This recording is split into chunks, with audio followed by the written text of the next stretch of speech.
News میں خبر شامل کرتے ہیں مکول کلاں سے، جہاں موجود ہیں ہمارے رپورٹر عبدالشکور لاشاری، جن کے مطابق MNA خواجہ شیراز محمود نے مکول کلاں کی مشہور سیاسی و سماجی شخصیت امیدوار برائے چیئرمین سردار محمد اویس خان ماکلی کے ہمراہ ملتان سوئی نادران آفس میں GM اظہر خان کھوکھر سے ملاقات کی۔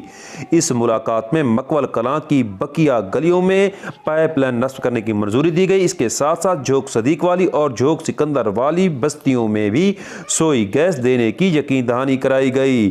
آپ کو بتاتے چلیں کہ ان بستیوں میں سروے بہت جلد کیا جائے گا اور ذرائع یہ بتاتے ہیں کہ یہ سروے سردار محمد اویس خان ماکلی کی نگرانی میں کیا جائے گا۔ اس موقع پر اہلیان مکول کلاں اور جھوک صدیق والی جھوک سکندر والی کے مکینوں نے MNA خواجہ شیراز محمود اور سردار محمد اویس خان ماکلی کی کوششوں کو سراہتے ہوئے ان کا شکریہ ادا کیا۔ ملاقات میں فخر جمالی، وجاہت احمد خان جمالی بھی موجود تھے۔